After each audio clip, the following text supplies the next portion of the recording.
Hey, everybody, in our midweek edition of Next TMT Talks, in partnership with Media Play News, Dan drills down on David Ellison's dubious claims about trust in news and how he's the man to fix it. Elsewhere, the streaming business is enjoying a weird new sensation, profitability, and just in the nick of time. Scripps lays off hundreds as it continues fending off Sinclair's improper advances. And Spider-Man has theatrical box office tingling with a $10 billion year, but it's not quite as straightforward as all that. So, Dan, let's get started, if we can, with claims by one David Ellison, noted for his strong support of the media, or something, and his intentions going forward, and how he's making some interesting claims about media trust and what that means for what he could do with CNN and CBS News in his remit. Well, you've heard from everybody, David, but you haven't heard from David Ellison. That was how he started his New York Times essay yesterday. Hey, listen, all power to him. If you can approach the old gray lady and say, hey, I got something to say, and they give you a, virtual call. I just want to point out, I think it's really important. So he's doing New York Times op-ed. Right. We had Ari Emanuel earlier in the week do an op-ed, and we had a, shall we say, lightly sourced, not very specific story also in the Wall Street Journal about Gavin Newsom supposedly thinking that not letting the deal go through would be bad. So they're in full court press, it feels like, in the op-ed pages of the Wall Street Journal and New York Times to try to sell this puppy. Yeah, I thought Ellison's plea fell flat. First off, I think correctly, makes the point that this isn't about the nuts and bolts of antitrust and market shares. It's about who controls CNN. And if here's my news philosophy. It's like, we've already seen we've seen it, buddy. What are you going to say? Right. And the way he defended it with this research from Gallup that every one on the far right, from Brendan Carr to Bari Weiss, they've all used it. Only 28% of Americans trust the news media now. Well, there's a lot of reasons for that, starting with a president who makes it an essential part of his platform. He's admitted this before. He admitted to Leslie Stahl at 60 Minutes a few years ago. I discredit the news media, so when you can accuse me of something, people don't believe you. He has spent so much of his time, fake news media, enemy of the people, going after Caitlin Collins, Don Lemon, low IQ, just, you could sit through 10 minutes. Yeah, but it's also really interesting. I mean, it's all true. But, on a relative basis, the media, even with all those assaults on fake news and all that stuff, has anybody looked at the ratings for Donald Trump or the federal government in general at this point, Congress? Nobody's popular, but nobody's popular. I mean, it's like, okay, so you say news isn't great. It's like, dude, you're not great. Movie studios aren't trusted. I mean, it's like, I would never drill down on David Ellison, but I will drill down on this assertion of those Gallup numbers. Gallup puts out a report every, I think, October that gauges it's a survey of consumers, how they feel about the news. And right now it's the registered Republicans who take that survey overwhelmingly don't trust it, and they overwhelmingly watch Fox News. It's not even close. Like 60% of Republicans don't trust the news. 6% of Democrats don't trust the news. So it's a Republican problem. And when you look at, despite his really low poll numbers in the low 30s, according to some surveys, Republicans still track high for this guy. It's like 75% they say he's doing a good job right now. So they're in lockstep with the guy. But here's the point, though. If it's just Republicans that don't trust all the other non-Fox or Fox to the left of Fox, all right, we just call it that, left of Fox. So, I mean, I'm sure they're cool with One America News and Newsmax and News Nation even, et cetera, et cetera. But if they don't trust that, okay, so that's a Republican thing. At that point, you need to say, okay, so how many non-Fox viewers trust Fox, for instance? If that's going to be that's going to be your decider or your pivot point. It just feels like Well, we know Fox is way over here and skews things and has actually lost hundreds of millions of dollars in lawsuits over saying fake things. It's the whole thing conflates propaganda networks with actual news. It's really not very useful information. And I don't accuse Gallup of publishing propaganda. They attempt to apply age and some stridency to it and show you how that number is being arrived at. But right. You have half the country that ascribes to a political party that makes its bones by distrusting the news. And to sit here and say that, well, we form the lens that nobody trusts the news, so we have to look inward. That's what David Ellison said. We have to look inward. So basically saying we have to look inward and gut the place. That's the way we did with 60 Minutes, which was at the time the most well, technically, we have to look inward / rightward to gut the place so that the people we care about, that share of the electorate, right, is taken care of. I think it's interesting to watch CBS's ratings since the Bari Weiss takeover and her assiduous move to pull it more in the direction that she and David Ellison believe. And the ratings from that audience, which were not great to start with. Let's just be clear. CBS Evening News was already third. In last place, right. It was in last place, and now it's third minus. I mean, it just keeps falling. Tony Dokapil has not been the guy to red pill America, to play on. It's disingenuous. Political things. It's all just rhetoric. No, it's disingenuous. I do not believe that, sir. Is that you're saying David Ellison is happening? The last Boy Scout is disingenuous? He's not a Boy Scout. It's not just because of Trump. He's a fly boy. He's a Trojan. Did he go to USC? He went to USC's film school. To the film school. Yes. And, in his defense, he likes movies, as everybody keeps saying.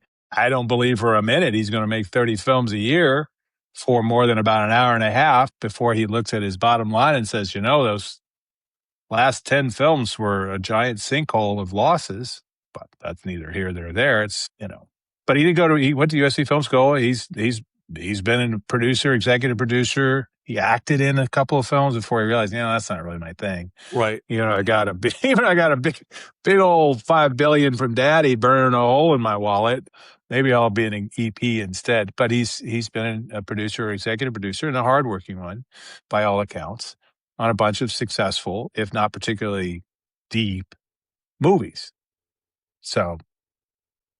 If he wants this merger, he should accentuate the positive. He has produced As Monty Python said, always look on the bright side of life, even if you're being crucified by the Romans. Right. To-do. The box office was on the bright side of life. All right, this could go the other way. The box office, as we'll get to, did not die. It is on the way to some kind of recovery. And I think you have David Ellison, who produced a very important motion picture at a very dire time, Top Gun 2. Yeah. You notice what he's doing there.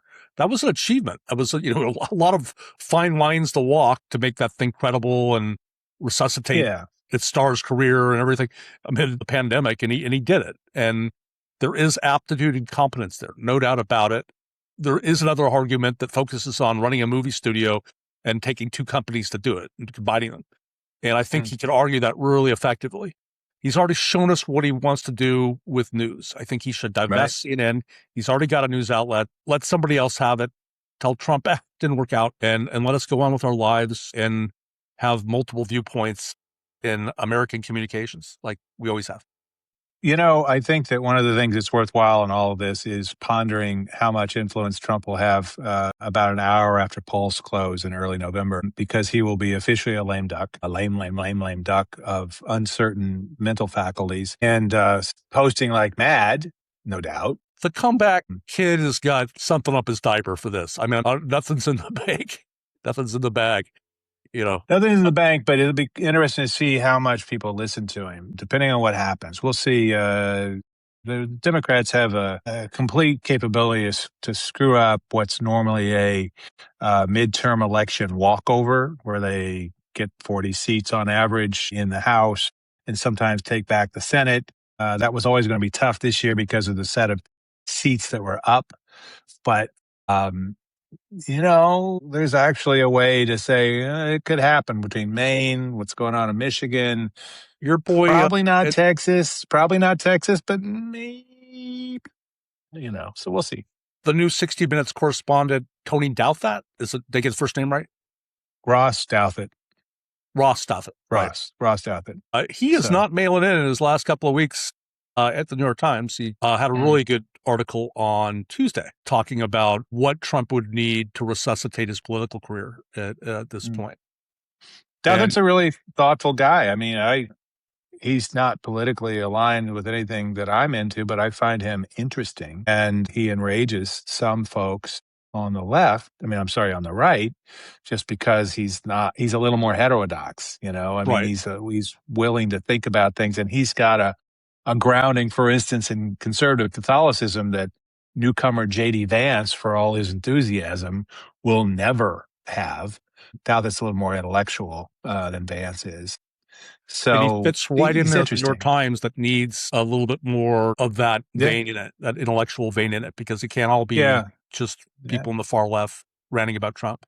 You can't just have, it's not just Maureen Dowd ranting about Trump's carpet or something, or whatever clever thing she's using as a club to beat him with this day.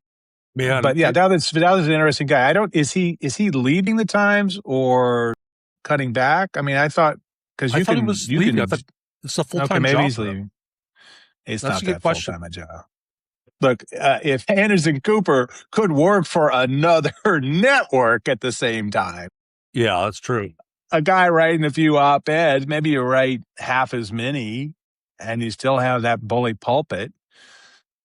I don't know. I don't think I would give that one up, but Ross shall go his own way. So it's a decent little media career if you can swing it. If you can swing it. Yeah, we're working on that. So maybe we'll be co-writing a New York Times piece next. Speaking of dubious news beatings, the streaming business doing pretty good. The wildly profitable streaming business, is that what you're talking about? Yeah, it's not wildly profitable, but I think it's really important, and it's tied into a separate story that I wrote in this week's edition, or this midweek edition, about Spider-Man: Brand New Day had a shockingly amazing first weekend, 927 million globally, second best all time. It beat and no one saw it coming, including the studio Sony that released it. It broke the record by Avengers Endgame for domestic, 360 million or something like that. So pretty good weekend, and it's already at 1.1 billion, making it the highest grossing film of the year, even more than the very much talked about The Odyssey, what I like to call the film that launched 1,000 takes per minute on the internet. That's my little reference to Homer, because everybody says I'm a Homer at heart. Go Dodgers. But that being said, so it had a fantastic week.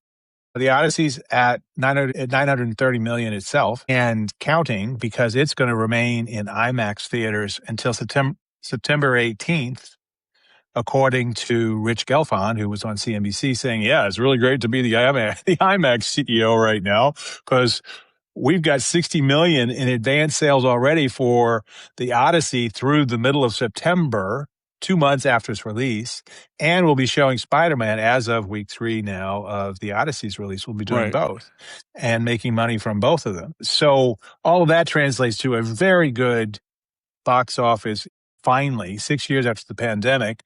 Well, it's been steadily over the last 3 years. No, it has not been. It is not. It is not. Because I looked, here's what I'm basing this on, because I looked at the year-to-date numbers for around this time in the mid to late summer, and it was up year over year in 2024, up year over year in 2025, and this year it's sustained that level of growth this year. So it looks so 2023 was a better year than 2024. It was, okay. And then 2025, not just year to date. Right. I didn't look at the whole year. That's it's the year, because they faded badly. They had good summer stuff, something. Maybe it was an Avatar, it was whatever. So they did great, and then they faded. So none of them got above 9 billion. All right. They were all 8 billion and change, which is way better than the like 2 billion in the pandemic year, but way below the 11 billion plus for each of the 5 years before the pandemic. So 2023 was the best. It was down several percent 2024 and then up 1% for the year in 2025. And again, all those were 8 billion and change. So this will probably be 10 billion and change because you've not only got what's already in there with Super Mario Galaxy movie, The Odyssey, Michael, the regrettable biopic about a regrettable, extremely talented human being, musician, and one other I can't remember off the top of my head. You're You've so got all of judgmental. those in or around a billion. Yes, I am. Apparently, when it comes to child, molestation, I'm big that way. Like it's bad. Okay. Yeah. So those five, but still to come on the same day in December are the next Avengers from the Russo brothers, which set all the records that Spider-Man was trying to break. Avengers Endgame in 2019. They're coming back with another Avengers from the Russo brothers on December 18th, the same day Dune 3 comes out. I gotta tell you, So it shows real guts to kill a superhero. I mean, nobody wants to do it, but it shows the audience, hey, there's a line here. Nobody's really immortal. And then you bring him back as Doctor Doom. So he's so dead. I know. It's like he's so dead. He's wearing a mask. Different somebody's mask. got to stay dead. No Iron Heart. Credibility matters. Snap. They're all back. Snap. It's all done. And I thought this thing would die already. Books. This Spider-Man has to be the most enduring franchise. I mean, for like the last 20 years, they've plundered the shit out of that thing, and they still get hit movies out of it every couple of years. Well, but the deal is, I think that for what it's worth, not only does he have super Spidey strength, but I think that he is seen as a regular guy in extraordinary circumstances, right? Who labors with loneliness and insecurities and a sense of responsibility that these other guys have never had. And the people that have played him have been, Tobey Maguire, Andrew Garfield, now particularly Tom Holland. The Man of Steel didn't deal with loneliness and big decisions. No, he had the Fortress of Solitude. It's like, I'm going to go to my ice palace and sit around by myself and I don't know, have melt robots things with my eyes. Wait on me, make me beverages. Yeah. Yeah. But I mean, but like this guy was nothing. He could barely make a living as a photographer, has a hard time dating with MJ and all that. He loses his uncle because of something he did or didn't do. Aunt May eventually dies 6 or 7 times. It's amazing. She's a tough old bird, but it's a likable character play and approachable character played by likable performers. Tom Holland, I think in particular, there's a happy-go-luckiness in some ways to them, a lightness to them, and certainly a less self-importance. And the new one has him dealing with these issues of loneliness and isolation when his friends their memories are blanked out. So they don't remember him being close with him, which, protects them, but leaves him isolated. And that's stop criminals, rinse, repeat. Kyle Rittenhouse recently got bitten by a spider, but he's still a turd. It didn't make him better. Well, some things that's called real world. That's not the movies. Let's move on to but here's the point. Revolution. Okay, but here's the point. This ties to the streaming revolution. So they're finally having some good numbers, but I would hold that it is a K-shaped recovery. So you can have gigantically popular $1 billion plus films hit a home run. Their numbers are a little bit skewed because since 2019, we've had 23.5% inflation by best estimates between 2019 and 2025, 23.5% inflation in the price of the average ticket. The kinds of tickets that get sold are going to be largely IMAX, 4DX, or Disney has a new premium format certification program called Infinity Vision. All these are charging more for the privilege of watching the movie on the best screens at a premium price. And that's great because it's like, this is the thing that makes it different, but it skews what the numbers are.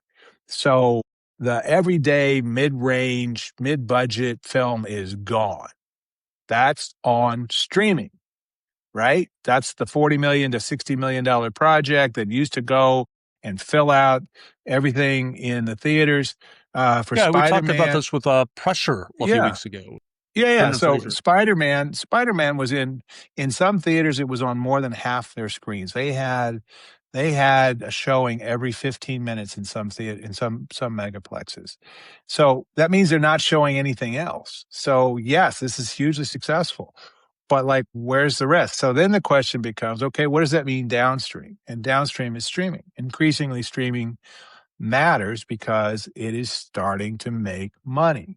So for Disney, streaming generated about a third of their revenue last quarter.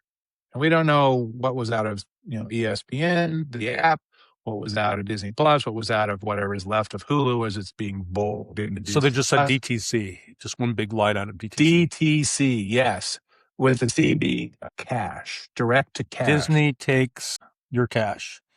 Takes cash. But finally, it's paying off for them, which is great. And even as Robert Fishman, the Moffat Davidson analyst, pointed out, even the That he doesn't like us. underperformers, the live action Moana and The Mandalorian and Grogu did not perform and they were expensive.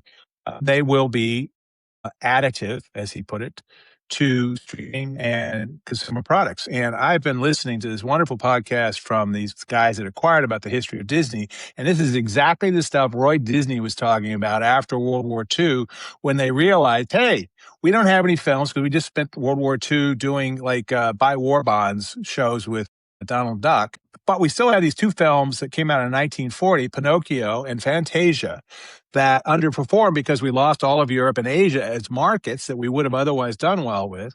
And we took a bath in 1940. We still have them sitting in the vault. We can re-release them. They re-released them and they made millions of dollars and with like very little cost. And the Disney Vault was created. Well, now the Disney Vault was that the report is Disney that Plus.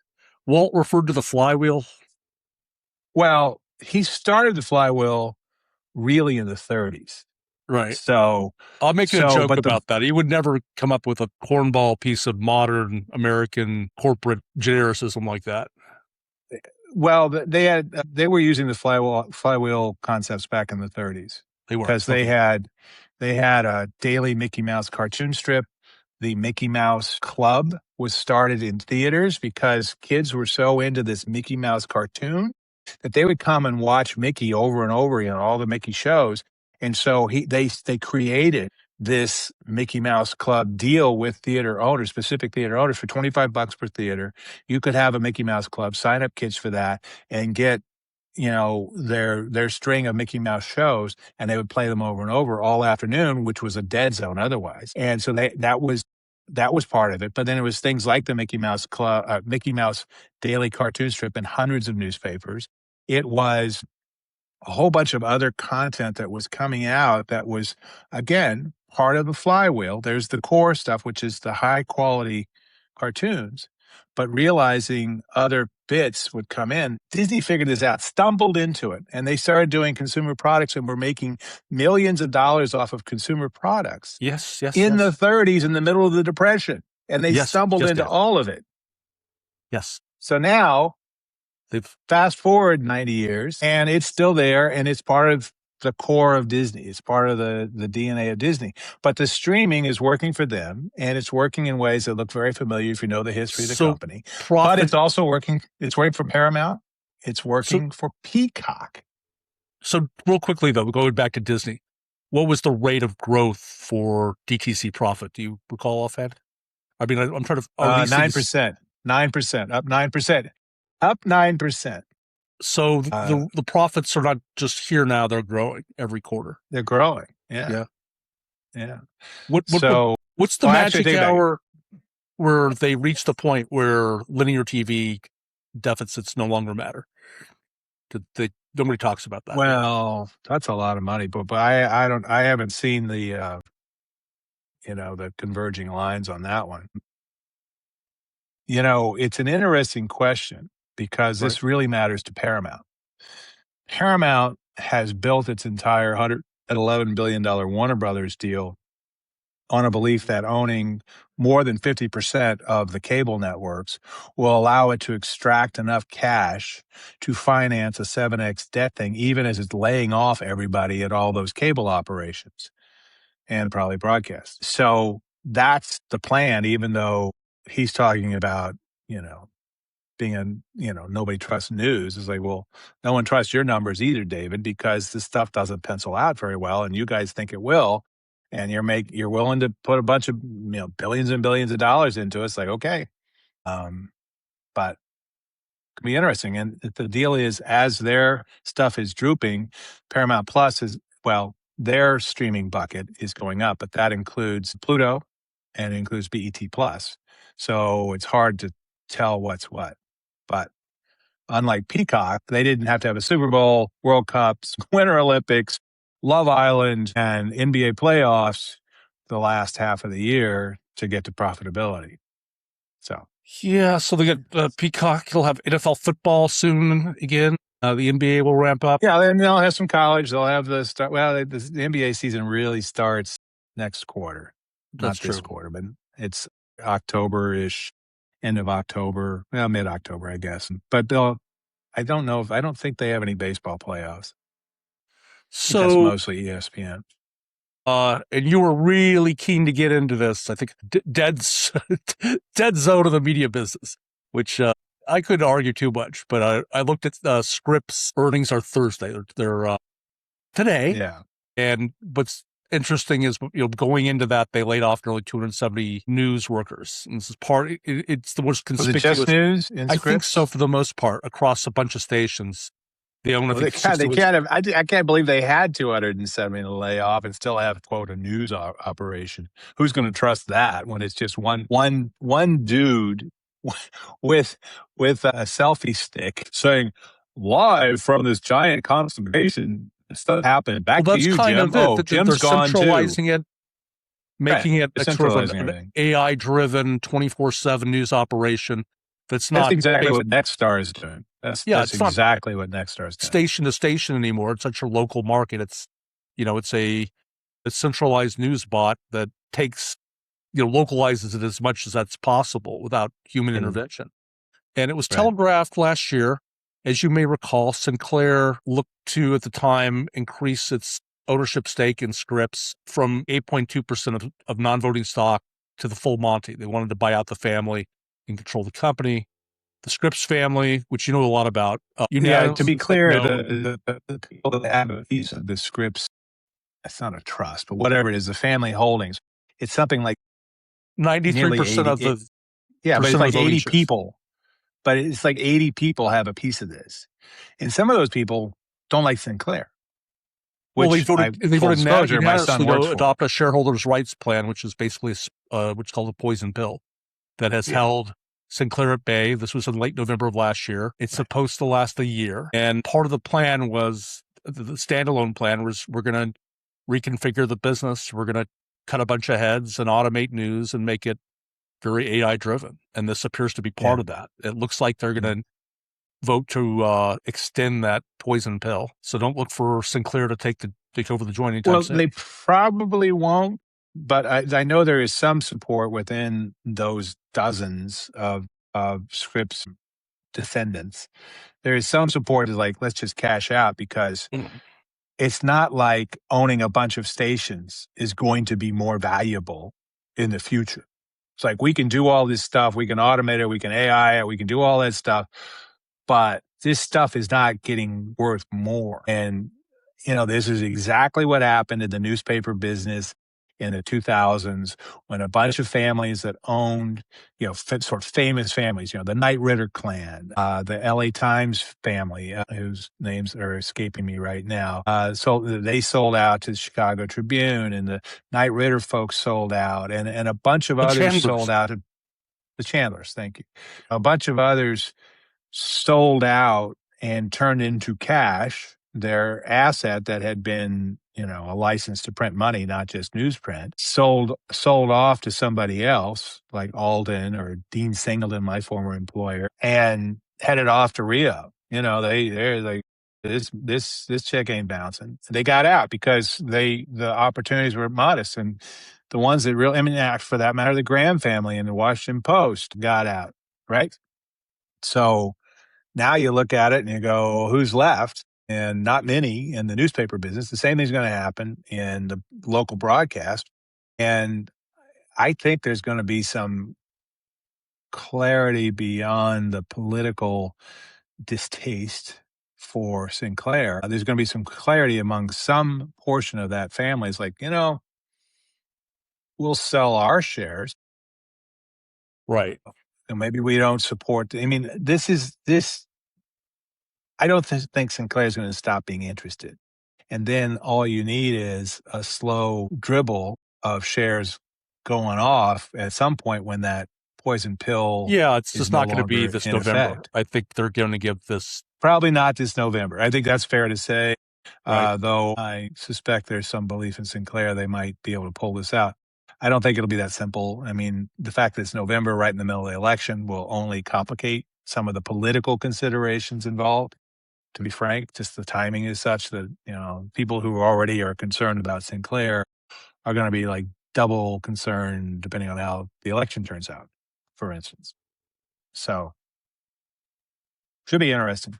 It will But be interesting. again, we are talking about the end days of a platform. It's not going away, but what's going to be left is not going to matter as much, despite all the noise they make, despite their continued influence in DC with NAB's power, the fact that they're in every district. Happy new businesses that are just had their IPO. I don't know if you saw the SpaceX first ever quarterly earnings Never report. heard of it. Is that a big company? Little rocket company owned by a very modest, deep thinking futurist technologist, just, crazy, nerdly guy, just full of ideas and wants to take over our elections and doesn't like people of color. Bob Iger? Oh, no, that's not Bob Iger. No, he's retired anyway. So yeah, Elon Musk was there. Gwynne Shotwell, who runs SpaceX, the president, was there, and they unveiled some decent numbers. I don't have them in front of me. They got sort of overwhelmed on the stock market with the equity analysts saw what they're spending on data center build out and got freaked out. I think that's kind of an industry wide. Yeah. Well, look, they're already losing $5 billion a year. They're doing a data center build out while, the whole deal was the hyperscalers were paying for most of their data center, well, all of it for 2 or 3 years with free cash flow. Right. FCF, the most magical substance in Wall Street. And only in the last 6 months have even the most profitable companies in the history of profits had to start borrowing money to keep up with the data center build out. When it becomes debt, then it becomes a problem. Which is why we've written about Larry Ellison, not David Ellison, but Daddy Larry, and all the borrowing Oracle's doing. That's why I want you involved in those projects so you can share this wisdom, Dave. So now SpaceX makes something like $9 billion, but spends something like $14 billion while it's building out all the things that Elon wants to do without immediate or near-term payouts.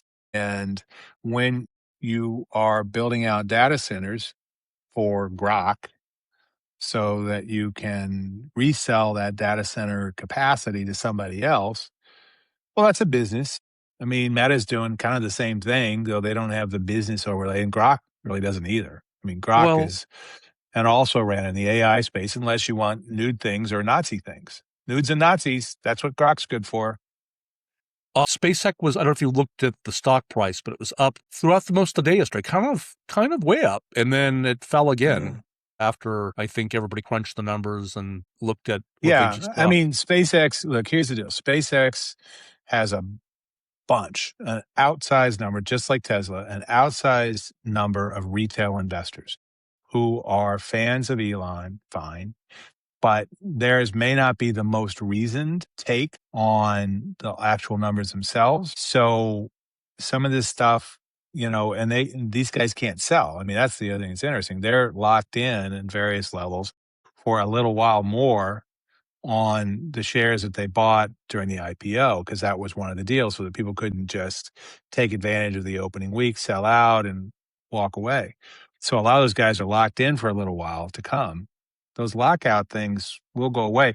And last I looked, they were still pretty down. I mean, they're well below their launch price still, right? They were down to 108 when I looked 3-4 days ago. Here was what was interesting to me, and Dan Jones of our sibling publication, Next TMT Networks, is going to do a special issue tomorrow. Is it a sibling publication or is it a spin-off publication? Because this is like a Hollywood conversation. It's kind of a bastard child, I would think. Well, I know about that. Anyway, Dan is going to call a bastard for years. Not with us, Dave. You're welcome here. Thank goodness. He's going to look at this tomorrow. And there's the big question about how, and we've talked about this ad nauseum, how will Starlink, SpaceX's big telecom division, expand their direct-to-device satellite business? They're currently beaming down internet to rural areas, doing it very effectively, getting a lot of talk, but they can't compete in denser areas because D2D doesn't go through walls. It doesn't go through steel, concrete. You need terrestrial networks like AT&T has, like Verizon has, like T-Mobile has. They have a solution, according to Gwen Shotwell. She talked about it yesterday. It's like, I forget what they call them. They're like these cells that will go on customer dishes, and there'll be, I guess, thousands or millions of those, and that's how they'll get the radio signals out. They'll get the satellite signal. Right. She'll have to outfit thousands or millions of those to get and create a mesh network effectively that overlays what you've already got. Right. It's worth noting that their shares dropped precipitously just yesterday, 13.61%. It's down to 108. So went up, you're right, and then boop, it had a parabolic curve. So 13% is a lot, and it does suggest that not everybody thinks that's. I mean, part of it is if you're going to do an add-on to everybody's dish, to get them to also do like urban stuff. Well, sure, but everything you ask them to do on top of the thing they already did means there's a percentage who aren't going to get around to it, don't care, aren't going to bother, don't trust, all the signals are beaming into your head, whatever. Yeah, they still need spectrum to do it. They bought the spectrum to get the signal down, I guess, but they can't. They need the radio signal to broadcast the 5G. Well, they can just take over a bunch of broadcast stations. They could buy Nextstar. Won't cost them anything. Like $9 billion. Small stations tied to Starlink dishes. Anyway, Dan Jones interviewed some analysts who are kind of skeptical about it. He'll be filing. We filed an hour earlier than we did. So if you want to subscribe to Next TMT Networks, read the story there. It's okay. A big part of that valuation, or what's left of it, is what Starlink can do with that business. If they could. Well, that's the near term. That's seen as something that could drive a lot of consumer facing revenue, right? So, but it's still 3 to 5 years out to be hefty, but it's at least within the realm of, as opposed to, we're going to put 500,000 satellites up into low Earth orbit and all the rockets and the rocket fuel and the rocket recovery systems and the turnaround to be able to do that at a cadence that makes sense as opposed to taking 50 years, right? Right. So, Starlink looks more promising in that regard for a shorter term return on investment, which happily some investors care about. Elon-centric investors got some happy news. Recently, the FCC, under our boy Brendan Carr, prohibited robots made overseas from sale in the U.S. markets. You can't buy them or sell them. That includes no immigrant robots. This is consistent, basically, right? Right. If that robot speaks with a Spanish accent, we don't want it. Put them at Guantanamo. So that clears the market for Guantanamo bots. That was the big headline. Guantanabots. I like Guantanabots. That's got a ring to it, by God. Most of They're Tesla's banned. discussion yesterday was on the robot side of the business for good reason. The federal government Yeah. just cleared out the space. Right. Well, yeah, right. It certainly cleared away any Chinese challengers, Japanese challengers, which, Japan's been investing heavily in robot development for 20 years because of their demographic challenges. They need somebody to take care of their hugely old population. Their demographic cliff is seriously bad. And same thing in Europe, but particularly No, it's the Chinese that sort of the own this Chinese have market. one coming, but they are, it's hard to get a date if you're just a dude in China because they killed off literally lots and lots of young women for 20 years. I'm talking about But, factory robots, Dave, manufacturing robots. well, I understand that, but that demographic issue in Japan is not about that. But there are Japanese robots that are perfectly good that apparently won't be able to come into town either. So, and robots are indeed one of the things that Elon is promising big opportunities in. Big opportunities. So yeah, big self-driving opportunities. robots. Bigger opportunities on your TV set this week. You got the debut of NFL Hard Knocks with this world champion or Super Bowl champion Seattle Seahawks. Waiting for my son to get a break from work to watch with them. He's a big Seahawks fan. You've got, and you wrote about this last week, the Shards, new Ryan Murphy collaboration with Bret Easton Ellis on FX, which debuted last night. You've got Devil Wears Prada 2 is now free on Disney Plus. And how about Ted fucking Lasso? I hear bad things. Oh, that's just the right wing because they're mad about this, about chicks now. Oh, right. Yeah. Who knows if they can recapture the magic? Jason Sudeikis' character goes back to the Greyhounds, but it's the Lady Greyhounds now as they find a way. And actually, they shot this, and I love this as a Missouri native. They shot many of the scenes at the Kansas City National Women's Soccer League team, at the Current's own stadium in Kansas City. They're the only, or certainly the first, NWSL franchise to build its own stadium. And it's not big, it's 11,700 seats. But they already generated, because this piece I saw in the Athletic, they already generated $38 million in merchandise because they're able to control this experience and do interesting things with it. I mean, this is really interesting in terms of building a sustainable lower tier sports thing. These up and coming leagues, the women's soccer league is going to be, I think, continuing to develop. There's certainly an audience there. Bob Iger and Willow Bay spent $250 million to buy the LAFC team, Angel City. Right. Not LAFC, but the Angel City franchise. And they think there's a lot of merchandising opportunity. I know somebody who was approached for a gig at the top there, and they would do great given their background in all the sports gear. These things can make a ton of money. I haven't seen it, but I hear the story arc is your Ted Lasso after leaving. Well, it just debuted on Wednesday. Yeah, he leaves. He goes and trains and studies under Nick Saban, and comes back with a different coaching philosophy. Noted women's soccer coach Nick Saban. More disciplined approach to the game. No nonsense coaching. A lot of the women get cut the first episode. There's tears, but Ted doesn't care. Then Juno Temple beats him with her little tiny fists, and he relents. He plays with rat poison at one point. Episode 2. The media getting inside the locker room. We'll see how it goes. I mean, it won 2 Best Comedy Series Emmys for Apple and a bunch of other stuff. And then we thought it was done after 3 seasons. Should have stayed back, Dave. Well, until you've actually seen it, maybe you should. You and Elon and everybody else ought to withhold judgment. I'm going to check it out. My spouse is very excited about it. It's a sports show she can get into, though she has now become much more open to sports. She likes Running Point on HBO.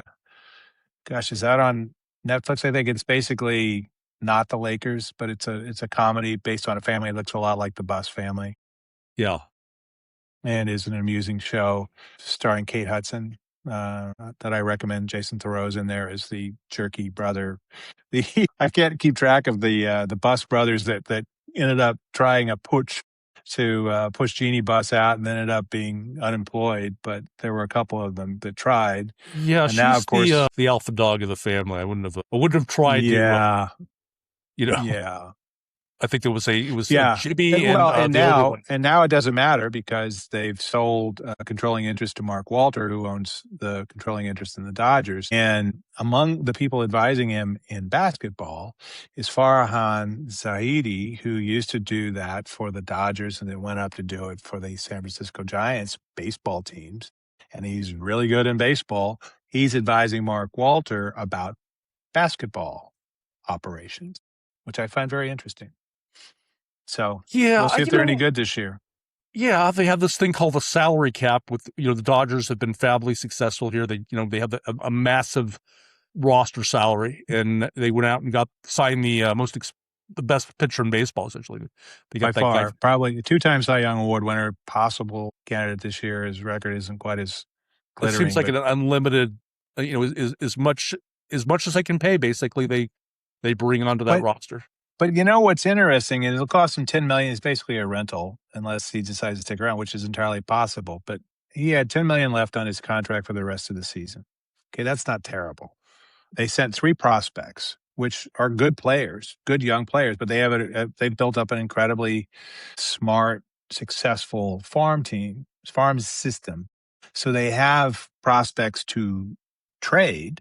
They have capital to trade, prospect-wise, bankroll-wise. Yes, exactly. But they have that. But what they spent to get Screwball. I just want to say Screwball because I think of Carl Hubble. Anyway, or Fernando Valenzuela. There you go. 3 prospects to get in for $10 million for the rest of the year. A whole bunch of teams could have done that. A whole bunch of teams that want to be in the playoffs against the Dodgers. Milwaukee could have done that. All these, a whole bunch of other teams that have pretensions to playing in the playoffs. I mean, he's the kind of pitcher you kind of want to have against the Dodgers, and none of them did it. The Dodgers did it.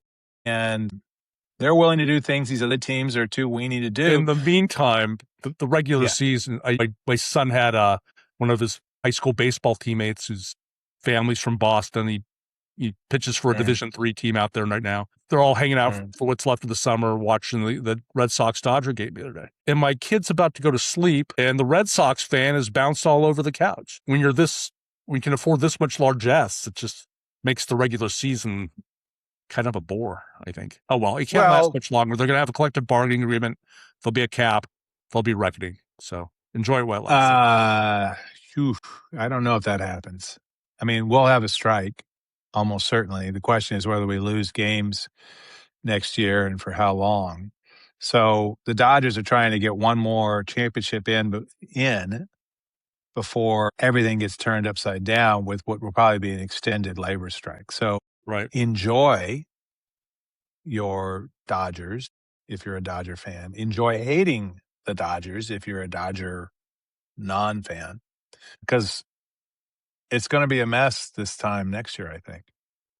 So, well, we've treated our readers once again to a potpourri of discussion, as they don't say it in France. Anyway, yes, potpourri, potpourri. Wait. This is Next TMT Talks, our midweek edition, created and distributed in collaboration with our beloved friends at Media Play News. It is available twice a week and on all the fields, all the services. So that's YouTube, Apple Podcasts, Spotify, and probably other fine places where great audio and visual entertainment abides. For free, can't beat that. Also, Next TMT Talks, our twice-a-week newsletter, which covers all things in technology, media, and telecom. That's the T, the M, and the T. At Next TMT, all of this is available. You can sign up at nexttmt.com. Like, share, subscribe, comment. All those things are great. I am David Bloom here with my co-founder, Daniel Frankel. Thank you very much for all your attention.